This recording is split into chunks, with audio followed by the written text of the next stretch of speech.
Live from Citizen TV, this is Tonight with Sam Gituku. Hello there, thank you for choosing Citizen TV on this 11th day of September 2025. Tonight on Data Point, we reflect on Ruto at 3. The numbers, what they're telling us, we're looking at some public debt, which is now standing at 11.7 trillion shillings. We'll be breaking that down into what is domestic, what is external, what has been the change over the last 3 years. We'll also be looking at the price of fuel and how it has been changing, now standing at 185 shillings per litre of super petrol. And of course, we'll also talk about what has happened to that price between September 2022 and September 2025. That is later on Ruto at 3 on Data Point. But also tonight, the News Gang is back looking at the events of the week, but more importantly also what the 3 years of President Ruto have been about. But first, here are the top stories tonight.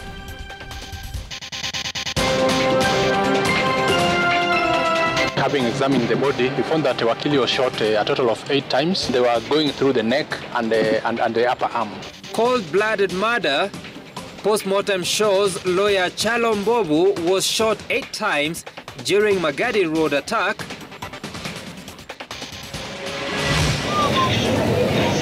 "62% of Kenyans say country headed in the wrong direction, with 70% saying the economic situation has gotten worse."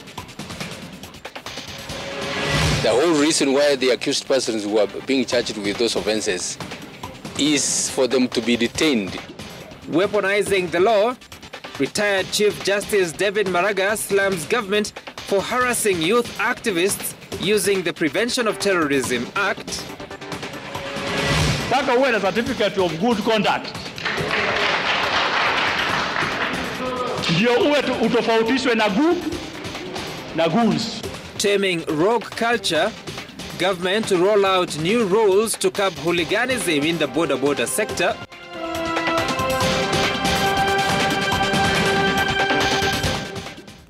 Our sign language interpreter is Yola Nzala. We begin with the story of lawyer Chalo Mbovu, who died from excessive bleeding and severe injuries after being shot 8 times, all at close range. Government pathologist Johansen Oduor, who led the team conducting the autopsy, told reporters that 2 bullets were recovered from his body, with 1 lodged in his spinal cord. Citizen TV's Ben Kirui has the details. After nearly 4 hours inside the Lee Funeral Home conducting a post-mortem examination, Chief Government Pathologist Dr. Johansen Oduor emerged with the chilling and heartbreaking findings. Having examined the body, we found that Wakili was shot a total of 8 times. They were going through the neck and the upper arm. Yes, I didn't see any injury inside the chest cavity, which was intact. The autopsy confirmed that the fatal shooting of lawyer Matthew Chalo Mbovu was deliberate and executed at extremely close range. Most of the bullets were fired from the right side of his body. Most of the gunshot coming from the right side of the body. Definitely someone shooting you 8 times, someone who want to kill you. The most devastating injuries were to the neck and spinal cord, leading to massive internal bleeding that ultimately claimed his life. He bled, there was a lot of bleeding because there was an injury to the neck vessels. There was also injury to the spine. So these injuries were severe enough to cause death. When you have an injury to the jugular vein, which is a very big vein, it requires someone who is near the hospital to survive. Otherwise, you'll bleed until you die. 2 bullets were recovered from his body and have since been handed over to investigators for ballistic analysis, a critical step in identifying the type of firearm used and the caliber of ammunition. In the terminal wound ballistics, there's something called tattooing. Tattooing is if someone shoots you from nearby, you'll find that there'll be some associated injury on the skin, which are caused by gunpowder, which is coming out and they're hot. So we could see also tattooing on the skin, especially on the chin. This just showed that this person was near the deceased when he was shooting. As the investigation enters its second day, authorities report steady progress. Ben Kirui, Citizen TV, Nairobi. And probe into the death of the slain lawyer continued, with the police interrogating 2 suspects in connection with the murder. Citizen TV is in possession of CCTV footage which shows the last moments of lawyer Mbobu before he was killed. The footage captured him leaving his office a few minutes past 5 p.m, not knowing the dark cloud that hung over him. Franklin Wala reports. This footage, captured at Town House in Nairobi Central Business District, shows the last moments of the slain lawyer Kyalo Mbobu moments before he was fatally shot along Magadi Road in Langata. According to the surveillance footage, lawyer Mbobu left his office at 5:11 p.m. on the 9th of September. He was in a tie, a blue shirt and carried a laptop bag as he walked out of the office. Mbobu proceeded to a lift within the premises. At exactly 5:14 p.m, he exited the lift and bid farewell to security guards at the building. He was then captured walking towards his car, which had been parked along Kaunda Street. Those who he interacted with at this moment say the lawyer looked okay and nothing seemed unusual. During the day, he met another client, one more client, and I saw him and then went for a meeting at around 12. Midday. And he came back at around 2:30ish. And he went back to the office and we continued with our normal work. Ni mtu ambaye alikuwa mtu mzuri, alikuwa bosi ambaye anakusikia na bosi ambaye anapenda kila mtu. Police have zeroed on a man who was standing outside the premises and was ever on phone as the lawyer walked past him. Mbobu left the city centre at 5:15 p.m. and drove through the Wabera Street, Parliament Road to Langata Road and finally Magadi Road. On Thursday, detectives impounded 2 motor vehicles and 2 senior officials who were found driving the vehicles were taken in for questioning and statement recording. Police say the 2 are among persons who the slain lawyer met on the fateful day before his killing. Investigators are relying on phone data to unravel communications between the 2 people and if their motor vehicles were used to trail Mbobu to the scene of the killing. Interior CS Kipchumba Murkomen, who regretted on this latest incident of an assassination in the city, assured all that the DCI was working around the clock to apprehend those behind Mbobu's murder. I am happy to note that there is some progress that has been made. Persons of interest have been identified, that those persons of interest are being interrogated, and many others are going to be sought.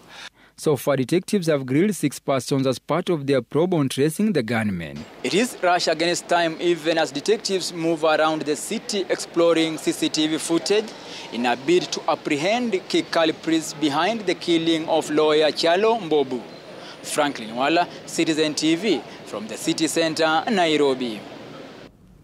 So another story now. Retired Chief Justice David Maraga has criticized and accused the government of misusing the Prevention of Terrorism Act to target young activists demanding good governance. Maraga, who joined human rights activists in court during the hearing of suspects arrested on June 25th anniversary, urged the Director of Public Prosecutions to withdraw what he described as baseless charges. LSK President Faith Odhiambo wants the ODPP to instead go after police officers accused of using excessive force on protesters instead of preferring trumped-up charges against the youth. Gatete Njoroge reports. It was yet another court session for the 70 suspects arrested during the June 25th anniversary and Sabasaba protests. The prosecution was expected to provide the accused with witness statements, but that did not happen. The cases were once again adjourned, this time to September 29th and October 2nd, a delay that has persisted for over a month, prompting protests from the defense lawyers. The DPPs are lawyers. They understand very well that the charges of terrorism can't hold. The whole reason why the accused persons who are being charged with those offenses is for them to be detained. Maraga, who accused the state of abusing the courts by using the Prevention of Terrorism Act to silence dissent, warned the move could backfire if left unchecked. He insisted it would not break the resolve of those fighting for good governance. It is the state which is terrorizing the young people. If they are not able to raise the bond terms, they are taken to community maximum prison, where they are now mixed with the suspects, who could themselves now be the persons who are rightly charged with terrorism. What are you doing with that? You are radicalizing these young people. The former Chief Justice, alongside human rights activists, have urged DPP Renson Ingoga to review the charges, warning that failure to act will see them march to his office to demand justice. Let the state, do its work properly and stop this issue of terrorizing young people who are just asking for their rights. Retract these cases and let young people, let innocent people go home and continue with their lives. Even when the cases are dropped, somewhere when they're trying to get certificates of good conduct, when you Google their names online, you see the Republic versus their names, and that is something that is going to be very difficult. So it is important that we emphasize that we need accountability. LSK President Faith Odhiambo has also weighed in, urging the ODPP to drop what she terms trumped-up terrorism charges against peaceful protesters. She wants the focus shifted to prosecuting trigger-happy police officers caught on camera using excessive force on Kenyans demanding accountability. Gatete Njoroge, Citizen TV, Kiambu County. Now to matters government procurement. President William Ruto insists there will be no going back on implementation of a procurement system, which he says is a solution to dealing with graft and misuse of public resources. President Ruto says the e-procurement system is open to scrutiny by members of the public and that it will prevent corruption instead of having investigative agencies spending time to go after those who have siphoned resources, as it is the case now. Procurement of public services, we lose up to 40% of public money through procurement. And that is the reason why we have said we are going to go e-procurement so that everybody inajulikana. Hakuna haja ya giza. Kama wewe unatuuzia mali kama serikali, shida iko wapi kama wananchi wamejua umetuuzia kwa shilingi ngapi? Why does it have to be in the dark? All we are saying is, if you sell something to government, let it be made public. Fulani alituuzia kitu fulani kwa shilingi fulani. Kwa sababu kitu ya shilingi 10 serikali inanunua na shilingi 15 ama shilingi 20. Why? We are not going back on e-procurement because we want transparency.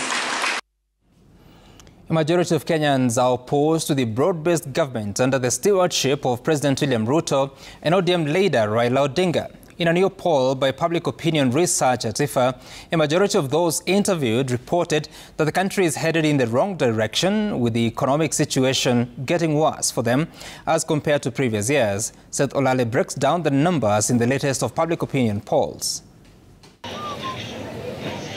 The latest opinion poll released by TIFA shows a declining optimism about the country's trajectory between 2023 and 2025, in that 62% of Kenyans feel the country is moving in the wrong direction in 2025 compared to 48% who felt so in 2023. That sentiment is highest in the Mount Kenya region at 79%, followed by Lower Eastern at 73%, South Rift at 70%, Nyanza at 67%, and Nairobi at 64%. Those interviewed expressed dissatisfaction with governance, economic performance, and recent policy impacts, such as the finance bill and cost of living. The percentage of Kenyans opposing the broad-based government increased from 54% in May 2025 to 64% currently. On average, 70% of Kenyans polled say the economic situation has gotten worse since 2022. Mount Kenya region leads with 85%, Nairobi with 74%, while the South Rift has 72% and Nyanza 71%. The finance bill perceived as having negatively affected the cost of living and eroding personal finances for most Kenyans, with 82% saying it led to increased cost of basic goods and services such as food, transport and utilities. 31% say it has increased taxes on their salaries or income. The report further highlights that every 1 in 4 Kenyans is jobless, with 17% either unemployed or job hunting. 25% are working full-time, 23% self-employed, with 15% working part-time. The national survey was conducted between 23rd August 2025 and 3rd September 2025 from a total of 2,223 randomly selected Kenyan adults aged 18 and above across all 47 counties. Although TIFA acknowledges that the recent happenings, especially after the interviews were conducted, might have generally changed the views of Kenyans, still, the results collected represents a clear picture of how Kenyans view the economy and governance. Seth Olale, Citizen TV, Nairobi County. All Boda Boda riders will soon be required to register afresh and provide details of their designated areas of operation as part of new measures to curb growing security threats in the country. In a meeting between the Police Command in Nairobi and Boda Boda Safety Association, all riders will be required to also wear distinct uniforms based on their location, while each Boda Boda stage must now have a leader who will be held accountable and even arrested should criminal incidents involving Boda Boda riders occur under their watch. Willie Lusige has the details. Just days after a surge in incidents of Boda Boda riders taking the law into their own hands and torching vehicles, especially whenever accidents occur, as well as being linked to criminal activities, the government has decided to seek a lasting solution. This comes after the signing of an agreement with the Boda Boda Association of Kenya to enable the implementation of new regulations targeting riders whose conduct has been wanting. There's no solidarity in the application of law. Law cuts to one individual. Boda Boda moja huyu ndiye amegongo. Why are we coming in solidarity? Do you want all to face law in solidarity? Law is an individual. From now on, riders must belong to a registered group and have a stage chairman. They will also receive a new registration number in addition to the NTSA plate indicating their county, sub-county and passenger stage of operation. Registration inaanza. Now we'll start by mapping out the stages. After that, we'll roll out the registration. Make sure you are registered. If you will not be registered, my friend, pack your things and leave the Boda Boda sector. Kama gari itachomwa area yako, na nyinyi ndio watu wenye wanasimamia area, kutakuwa na crackdown ya kushika each and everyone mwenye ako hapo, ndio mtutolee nani wamechoma hiyo gari, na kama wewe utapatikana ulichoma gari ya wenyewe, utaenda jela, familia yako ikilipa ile gari. Boda Boda riders from each sub-county will also have uniforms of specific colors to distinguish them from operators in other areas across the country. Colors for different stages. So that isiwe kwamba hii stage iko na color blue, umeenda stage nyingine tena iko na color blue, so that you cannot be able to know hii color blue ni stage nyingine ama hii ni stage nyingine. But before obtaining this new registration, riders will first be required to have a valid Boda Boda license, a certificate of good conduct, as well as other requirements including insurance and 2 helmets. Paka uwe na certificate of good conduct. Ndio uwe utofautishwe na goons. The move follows the rising involvement of boda riders in criminal gangs and torching of vehicles whenever accidents occur, claiming they are denied justice. From mandatory registration to distinct uniform colors, these new measures, the government believes that they'll be able to curb the rising cases of boda riders taking the law in their hands. It's a matter of time to see if indeed these new steps will be able to tame an industry that in recent days has attracted negative publicity. Willie Lusige, Citizen TV, Nairobi.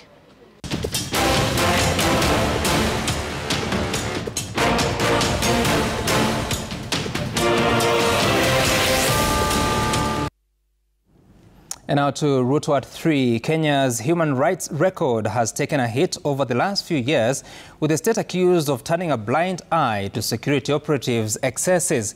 The number of those killed or disappeared over the last 3 years has banded Kenya with countries with poor human rights track record and called into question the Kenya Kwanza government's commitment to living to its promise of a government that upholds human rights. Brenda Wanga reports. William Samoei Ruto. When President William Ruto took oath of office, he did so on the promise of upholding constitutionality and the rule of law. He had promised to end the culture of impunity and misuse of state agencies that were known for links to enforced disappearances and extrajudicial killings, a pledge that continues to echo today. Yale yamesemekana mambo ya abduction tutakomesha. Ndio vijana wa Kenya waweze kuishi kwa amani. But data from both state and non-state actors paint a different picture 3 years into his administration. Plagued with regular demonstrations and protests, the Ruto administration has been accused of employing extreme measures to suppress public dissent. So as the Kenya National Commission on Human Rights, we've been able to document 717 cases in total. That is cases of enforced disappearances and extrajudicial killings. The country's security outfits, particularly the National Police Service, stand at the center of these violations. They have been accused of not just using excessive force, but have also been emboldened by pronunciations from the leadership.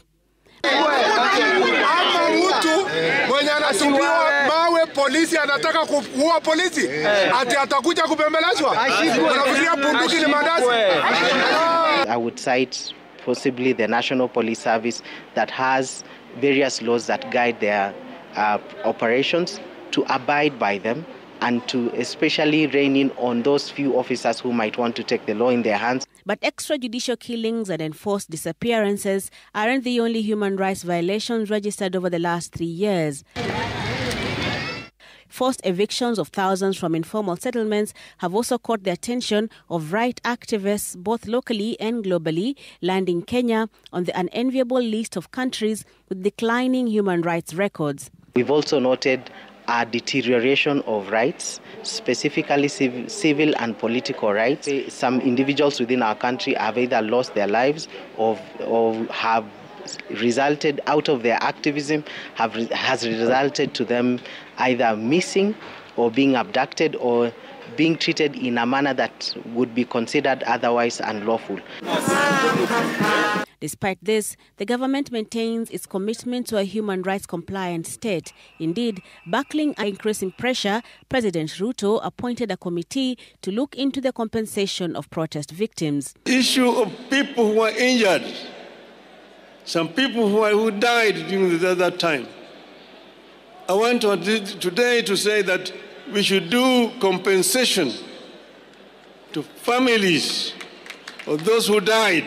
Today, I set up the infrastructure and the mechanism to pay and compensate all those who lost their lives, those who were injured, those who were hospitalized, as part of healing our nation. The courts have temporarily halted the activities of the committee, while the fate of those who have died, those who disappeared, and the millions who still demand to be heard hangs in the balance. Brenda Wanga, Citizen TV. At the same time, victims of last year's finance bill protests and the Sabasaba demonstrations continue to bear the scars of injuries and emotional trauma. Some still live in fear, relying on medical and psychological care at home. Today, our own Ode Francis highlights the plight of 3 demonstrators from Ngong, Dandora and Donholm who still carry the bullets in their bodies but remain hopeful that the government will compensate victims of police brutality. It's been a year since waves of protests swept across the country, with citizens rallying against oppressive governance and a punitive finance bill. Many demonstrators were met with brutal force, some paying the ultimate price under the barrel of a gun. Kennedy Mainge Emara, a resident of Donholm, is nursing injuries from 8 bullet wounds. They're shooting us! Why are you shooting us?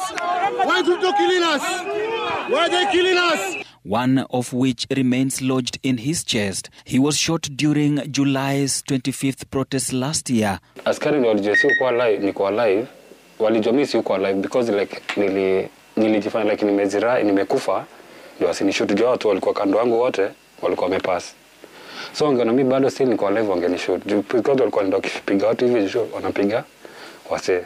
And once again, he was shot during the Sabasaba commemorations. Askari walikuja all of a sudden na venye walikuja, niliinua mkono juu na nikapiga magoti, nikamwambia please don't shoot me. Venye niliinuka niliwaambia please don't shoot me, askari alinipiga risasi hapa. Nilienda theater, wakamanage kutoa 6 bullets. But hiyo moja hawakumanage kuitoa, niambia maliko iko at risk place. A few kilometers away in Dandora, the same scenario plays out. Janet Olo still lives with a bullet lodged in her left leg. Unable to afford surgery, she endures daily pain and struggles to move. Ikapigwa picha, ikapatikana ya kwamba rubber bullet imeingia ndani. Iko kwa thigh na walisema haiko karibu na bone. A similar story unfolds in Ngong, where boda operator Joseph Kiarie was shot twice during the Sabasaba protest, once in the arm and once in the chest. Nilistukia niko Kenyatta. Yeah. Kenyatta wakaenda wakaona mahali ilitokea. So hawakuangalia hii yenye iko hapa. Nikifanywa dressing, huyo madamu akaniguza. Kaniuliza nini iko hapa. Ndio nilikuja nikatafuta daktari wa huku. Akanitoa hiyo risasi. Hiyo risasi ndio hii. Although 3 victims admit they never reported their cases to the authorities, fearing retaliation or further harm. Nilikuwa naambiwa na vitu mingi sana, nikaambiwa Ken wewe like yako hizi kuwa ni normal kushutiwa because hakuna vile unaweza shutiwa na government the first time na the second time tena unakuwa uko umeshutiwa ni kama uko targeted. Hata maandamano mengine bado still ikitokea mimi nitaenda still because najua like it's not wrong, it's right. With government signaling plans to compensate protest victims, how do these survivors really feel about the promise? Compensation, najua gavana ile tu. Watu wakaweza fanya hivyo bado inaweza kuwa tu sawa. We accept government compensation wanawapea because hata wakiresist hata justice ipatikane na wale askari walifanya hivyo maybe wako arrested na wahukumiwe bado still is a lifestyle. So government ko compensate ni just saying sorry what happened and happen. As government compensation for protest victims nears reality, one question lingers: who really qualifies? Many of the protesters did not report. Others living with lifelong wounds, others with bullets in their bodies, while others with scars. The challenge that remains for the government is to identify who really are the protest victims for compensation. Ode Francis, Citizen TV, Nairobi.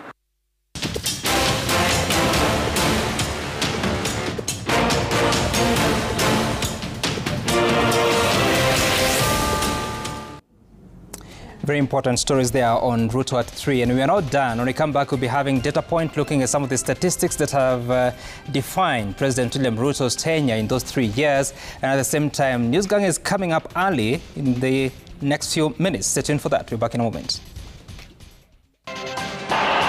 William Samoei Ruto. Ruto at 3.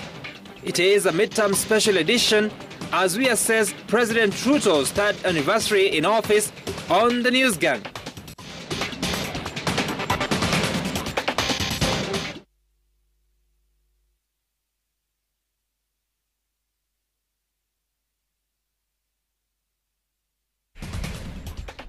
tomorrow,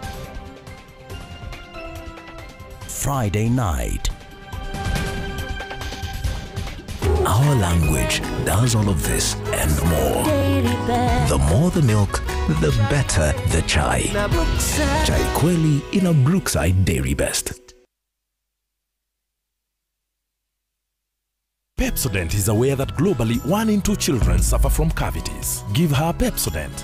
It repairs tiny holes and forms a protective layer for maximum cavity protection, so she can grow up with a confident smile. Every smile matters. Sometimes I need a fragrance to keep me calm.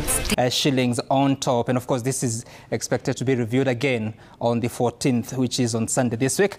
On what has happened, there was a subsidy that was withdrawn. You recall that in the regime of President Uhuru Kenyatta, there was a fuel subsidy. It was withdrawn as soon as President William Ruto came to the office. There was a government-to-government deal that was signed in March 2023, changing how the country imports fuel products or petroleum products from different parts of the world. The VAT was revised in the year 2023. From 8% to 16% on fuel. That, of course, contributed to the high prices that we talk about today. And then along the way, in August 2023, there was a fuel stabilization that was introduced, but this didn't stay for long because at the moment, we're just talking about very minimal intervention, especially for diesel and kerosene. What else has happened over those 3 years is that the cost of food has also been changing. Of course, the president and the government have been talking about dropping of inflation, but the cost of bread has changed from 55 shillings in September 2022 to 65 shillings. That is for the 400-gram loaf of bread. Maize flour, which was at more than 200 shillings at the time, has reduced to between 120 to 170 shillings for a packet of 2 kilograms of maize flour. The vegetable cooking oil, a litre was at 450 shillings at the time. Now it is retailing at between 300 shillings and 380. For sugar, a 2-kilogram pack has moved from 316 shillings. It had gone up, but now settling down to about 349. So you can see still on the absolute terms, in absolute terms, it is still more expensive than it was in September 2022. A bar of soap, 800 grams, moving from 169 shillings, now settling at about between 170 up to 210, depending on which bar of soap it is and which shop you're buying at. But there have also been a lot of offers, especially from the big retailers. Now, another factor of consideration is the public debt, because the president has been big on this. In September 2022, when Uhuru Kenyatta, the president, was exiting, the public debt was at 8.7 trillion shillings. It now stands at 11.7 trillion shillings as of June 2025, according to the numbers of the Controller of Budget and the Central Bank of Kenya. The difference is 3 trillion shillings new loans in 3 years, so an average of 1 trillion shillings per year. So what has happened to the structure of the public debt? In September 2022, 50.2% of the public debt was domestic. 49.8% was external, so it's almost a 50-50 basis, but now has grown to 54% of the public debt, specifically at 6.3 trillion shillings, is domestic, and 46%, which is 5.4 trillion shillings, is external. So you can see domestic growing by about 2 trillion shillings, and the external loans growing by 1 trillion shillings. And that's the point that I want us to begin on the news gang with this early start. I don't know what for you, Yvonne, kicks, because lots of talk about improving the status of the economy, but very mixed statistics that we see. Yeah, you know, one of the things that this administration has been touting for a long time, you know, based off of some of the numbers that you've put forward, is the decreasing, you know, rates of inflation. And they say that that is, you know, a signal that, you know, things are getting better, the cost of living is easing and is getting better and easier. But, you know, inflation alone, just as a figure going down, doesn't tell the full story. And people are still struggling. So the story of inflation simply being a number that goes down doesn't tell the full story. And here's why. Because while the numbers going down does indicate a slower rate of increase of prices of goods, it also does talk about the purchasing power, the ability of consumers to be able to buy these goods and services. And when that power declines, then what it means is the inflation goes down because there is demand that is lower. Now, why is purchasing power reducing for many? And this is according to data from the Economic Survey. Wages have been decreasing over the last 5 years, I think by around 6,000 shillings. So all of this, even as you say, we've reduced the prices of these goods, but the people still aren't able to purchase them and their purchasing power is low, will tell you that in as much as that number is going down, and it's something this administration would like to tout, it also does tell a different story about the ability of people to buy. Just another quick thing around the economy, even the Federation of Kenya Employers is talking about the difficult times that they're able to do it. There've been the added deductions on the pay slip, which has, been raided quite a bit with the affordable housing levy that was instituted in this administration, as well as the payments with SHA. So that tells you employers are saying more than 2/3 of employee salaries are going below the statutory or what is allowed by the law. So that tells you pay slips are being raided. Income has been going down over the last 5 years. And so whilst they say things are looking good, this is probably why there's many Kenyans who say they can't quite feel it and can't quite relate to the numbers that are being presented. Let me cross to the gentleman on the far right. Because when you look at a lot of explanation, including the government-to-government deal that was extended to December of 2025, which is this year, but on the basis of the absolute terms, fuel is more expensive. What has this meant for businesses, but also how people are able to go about their daily lives? You see, Sam, when the cost of fuel, especially petrol per litre, goes up, automatically the cost of manufacturing goes up, the cost of transport goes up, and everything that is attendant to it. It therefore means that whatever it is that you are buying today will have a net effect on that increase. The problem I have with this government is that some of the things they say, especially on issues to deal with the economy, are very promissory. They're things that are based on paper, but in actual sense, some of those things take time so that the Kenyan person can feel the desired effect. So what should be done? I think right from the beginning, the president ought to have acknowledged that we are going to have a very rough ride. Instead, he made very lofty promises. And along the way, they realized that these promises could not be met as things were. So the Kenyan person has got this mindset that you told us things would be easy, but things are not being easy. This is why, and it's interesting that last two weeks ago when I spoke to CS Treasury Mbadi, he said that the Kenyan people have been sold a lot of lie about this economy, that numbers were being concealed. And that is why when the government says this has improved, it works on paper. But what does the people want? The typical pesa mfukoni. However, there are functions or things that the government has done that cannot allocate this pesa mfukoni, especially the shrinking payslip, the increased taxes on products, and therefore, if that pesa mfukoni is not guaranteed or being realized, then all this data that looks very promising, because if you look at this data, they're very impressive. And every economist will tell you things are okay or they're looking better. But are we creating enough employment? Are we having enough disposable income?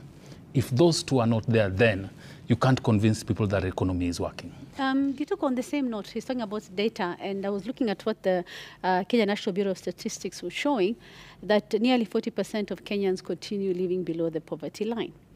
And we had heard of instances where families were forced to start maybe just having one meal a day just to be able to survive.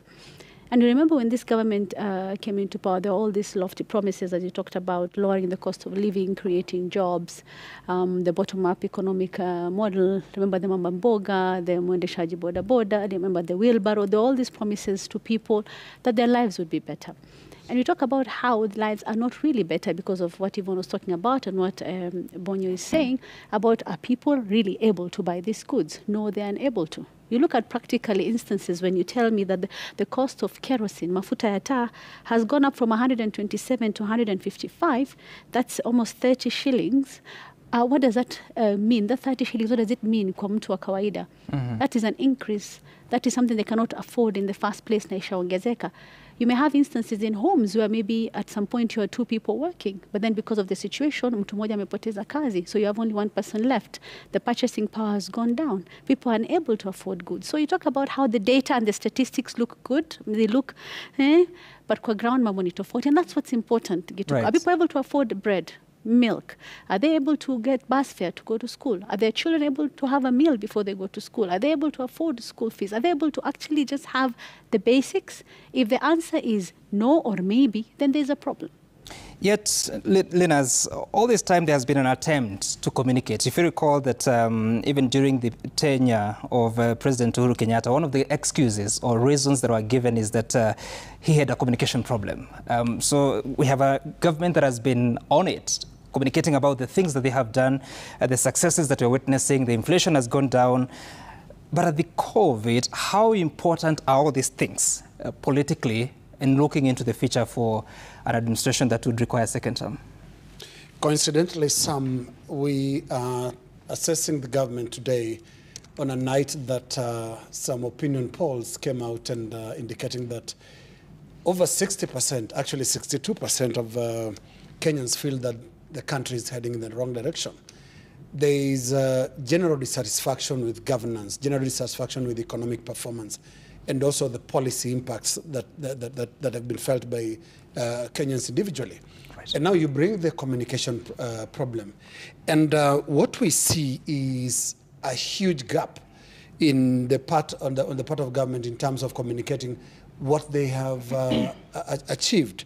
And the number of things that can be thrown in there. One is, in the history of this country, this government has had the least visibility at ministerial level. There are very few Kenyans that can name the 22 cabinet secretaries that we have today. Very few. That can tell you number 1 up to number 22. Yet cabinets used to be even bigger than that. People could name up to 26, up to 30 if needs be. That points at a problem. We have a problem in which the president is almost the sole spokesperson of his own government. I know there are few people holding those positions of spokesman, but are they spokesmen? And that points to a serious communication problem. And I think in the general appreciation of the public, they like to see who owns that space. And I think there are cabinet secretaries that have stood out. Right. When you look at Mbadi, for example, in finance, he stepped forward. You know, this is the man in charge of finance. But if you were to go down the list of cabinet secretaries, those gaps are also showing and also translating to the communication problem that you are referring to. You have to see a minister to understand a ministry. And you don't wait for the president to be the minister. And, you know, that is also becoming a great dilemma for the government. And you recall that there were many ministers, many CSs that were let go in the first major, actually it was the disbandment of the entire cabinet, sometime last year. There are CSs that you had not heard or seen on the ground. Sam, sort of one line on communication. You can't communicate your way out of a poor situation. You just can't. No amount of words can change what is really on the ground. Right. Communication isn't just what is said, but it's also what is felt. And sometimes that communication will come from the other side. If people are comfortable, they have money in their pockets and they're living well, the amount of communication that's needed from government will be very little because they will be the ones telling the stories themselves. So just important to remember, I'm not so sure that it's entirely a communication problem, or rather just the situation as it is. Right. Yeah. And of course you recall that in this third year, which is ending this Saturday, there's been a difference in policy. So there's the official policy, which touches on the numbers you're talking about, but there's alternative policy of the empowerment program that we've been seeing as another intervention in dealing with the challenges in the economy. We'll get back to the news gang shortly from now, but first we take another story, which is about former foreign diplomats in Africa, together with the Kofi Annan Foundation, have launched a renewed push for peace talks in the Sudan. They are calling for an immediate ceasefire and negotiations between the two warring parties, the Sudan Armed Forces, SAF, and the Rapid Support Forces, RSF. They urge IGAD, the African Union, and the United Nations to exert pressure on both sides to end hostilities and return to the negotiating table. Sudan's two-year civil war has triggered what is now the world's largest humanitarian crisis, displacing more than 13 million people and pushing millions more into severe hunger.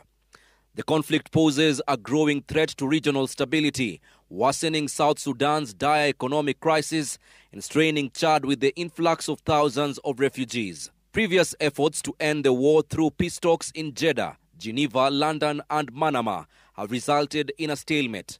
However, a fresh push by diplomats meeting in Nairobi is aiming to turn the tide. History tells us that there is no civil war that has ended by force. They all ended by negotiation. I think they need peace, they need humanitarian assistance, and that is the purpose of this meeting. Hostilities between the Sudan Armed Forces SAF and the Paramilitary Rapid Support Forces RSF, the primary belligerents, have escalated to multiple front lines across the country. The nation is now operating under dire conditions, with women and children the most affected and largely cut off from humanitarian assistance. The issue there is not to have two separate governments. No, we are talking about one country, and so far the country is called Sudan. It's an SOS. You know, there's an alarm bell that has been rung, and we as Africans should listen to that alarm bell and respond. Recently, Sudan's Paramilitary Rapid Support Forces, RSF, announced the swearing in of a new government in Nyala, South Darfur. The RSF now controls much of Western Sudan. This move to proclaim a parallel government appears to take the country a step closer to partition after more than 2 years of devastating conflict.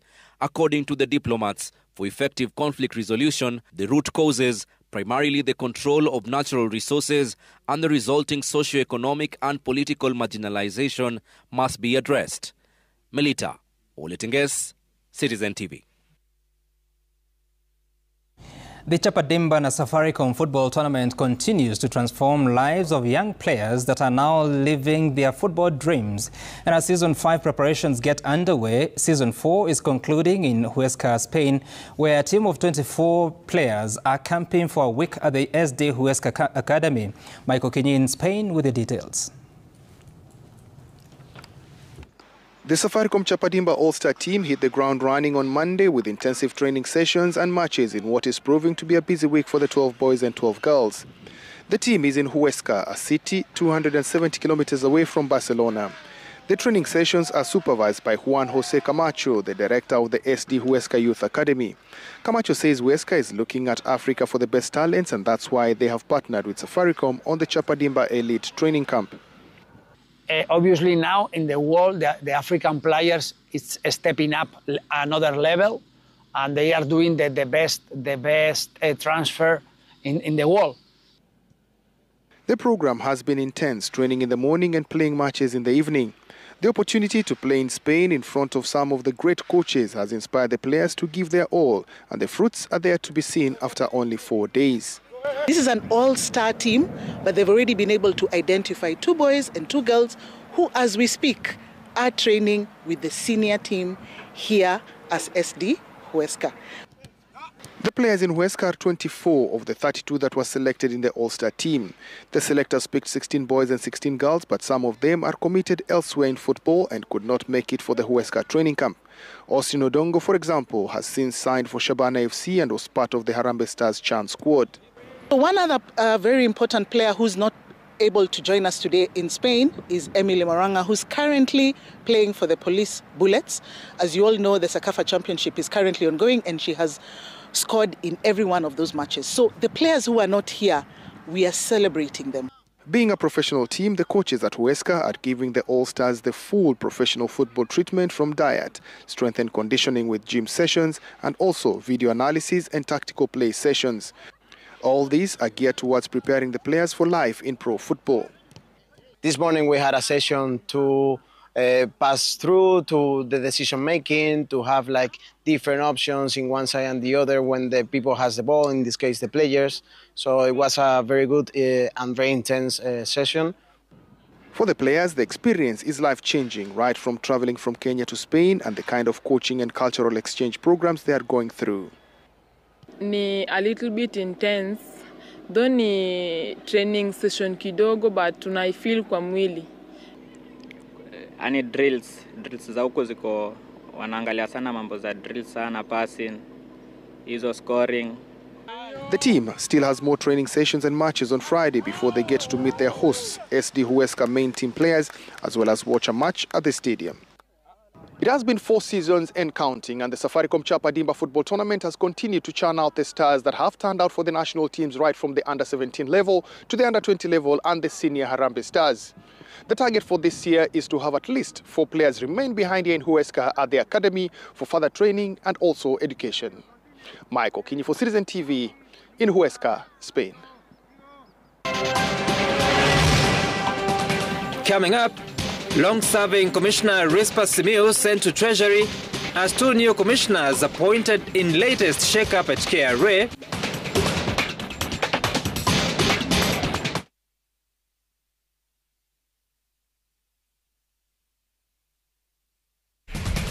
Shake-up with the appointment of 2 new commissioners, Doreen Bingi and Nancy Ngetich. This as long-serving Commissioner Rispa Simiu, whose 5-year term has ended, is now seconded to the National Treasury.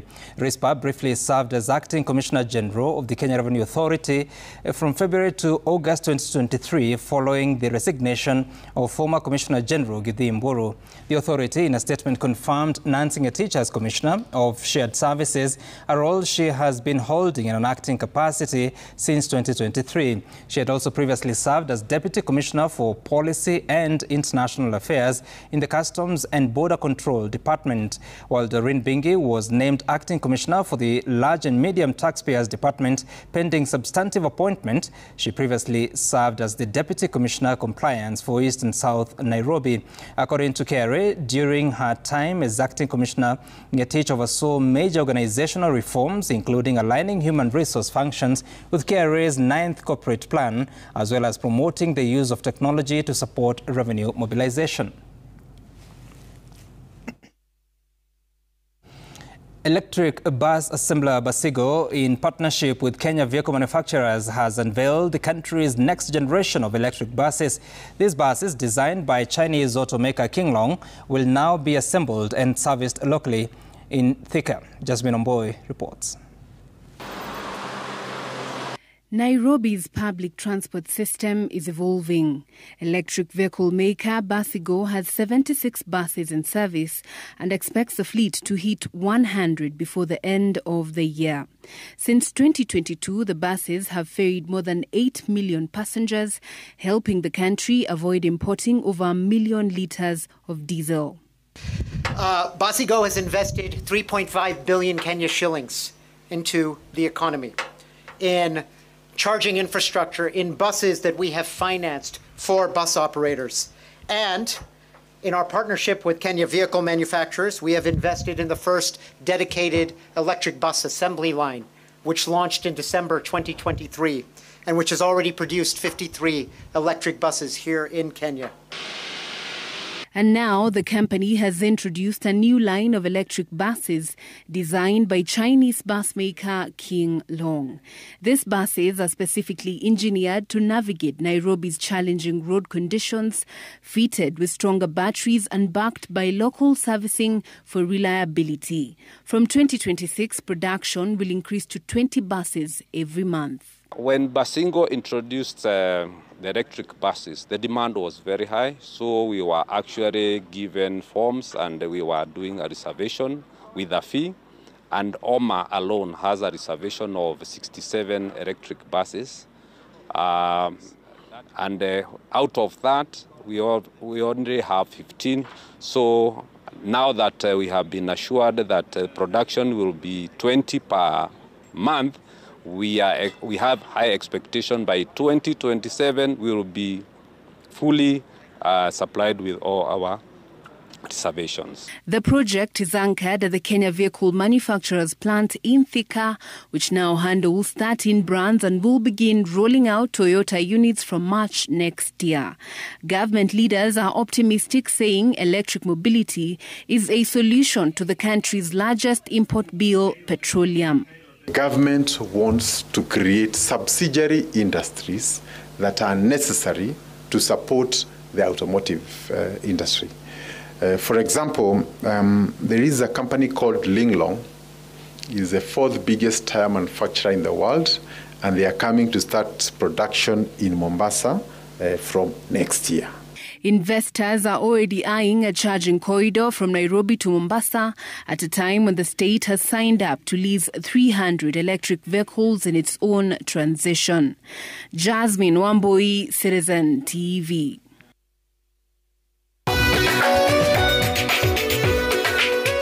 Business News brought to you by Safaricom Business. Tukitaka kugrow zaidi, we choose partners with solutions that can... Mashujaa Day celebrations, the stadium will also help in tapping raw young talent from the grassroots in Kitui County.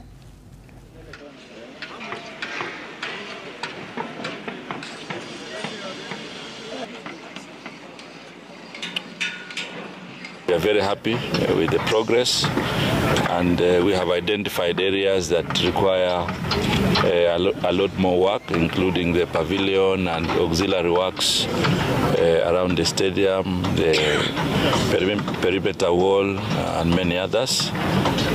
But we are happy with the progress, and His Excellency the President directed, that we do this facility so that Kitui can host Mashujaa Day.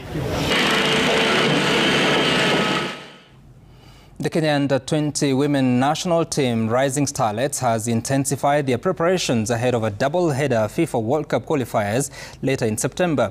The Jacqueline Juma-led side will face Ethiopia in back-to-back matches where the aggregate winner qualifies for the next round. The technical bench called up a variety of players who are set to be trimmed for the final squad. The first match will be staged in Ethiopia between September 19th to 21st and the return leg between September 26th to 28th. Ethiopia si timu rahisi, tutacheza nayo under 17 which players wao under 17 pia watakuwa wengine, so haitakuwa rahisi. Tuliwin, pia sisi tunajikaza sana tushinde kama last event tulishinda. Mimi mudia camp nasema imekuwa poa, tulipata watu wameanza na walikuwa wameanza in high tempo, na pia sisi tumekuja tukakatch up na tukaendelea na hiyo speed yenye walikuwa, na sasa pia hiyo speed inaendelea kusonga juu, na najua kila mtu ana work hard. Kwa sasa hivi wenye tumeanza training, tumeanza on a high note juu timu tunaenda kucheza nayo si rahisi na si ngumu. Opponent mwenye atashika tactics vizuri ndo mwenye atapata good results hiyo game.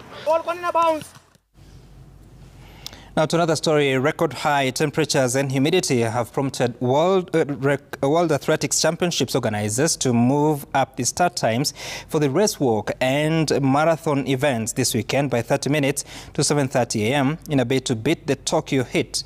Like many countries, Japan has been hit by extreme weather this year, with temperatures in Tokyo averaging 33 degrees Celsius so far this month, on its way to setting a record high for September. The CEO of the local organizing committee for Tokyo 25, Takashi Takeichi, announced that the committee are also introducing a number of other measures to help alleviate concerns regarding potential soaring temperatures. These include the use of tents at the warm-up area that can lower the perceived temperature by about 10 to 20 degrees Celsius for athletes as they prepare to race, and wearable watch-style devices that monitor core body temperature for those working at the event. Spectators will also be provided with umbrella-style hats originally designed for the Tokyo 2020 Olympics in an effort to protect them from the heat around the grounds of the event.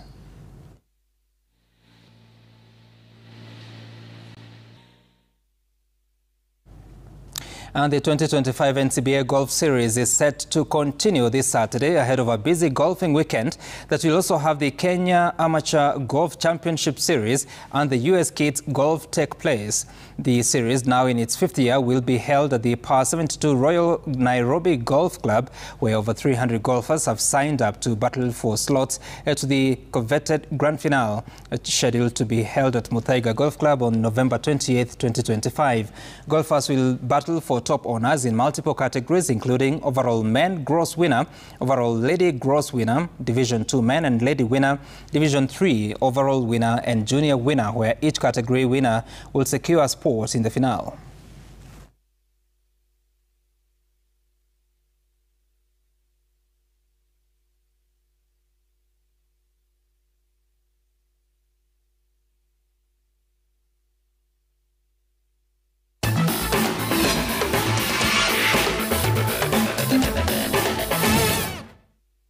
And on that note, we are done with a news update of the evening. We're taking a short break, but when we come back, we have the news gang. Remember, they were here. They'll also be here to break down more into the President Ruto at 3.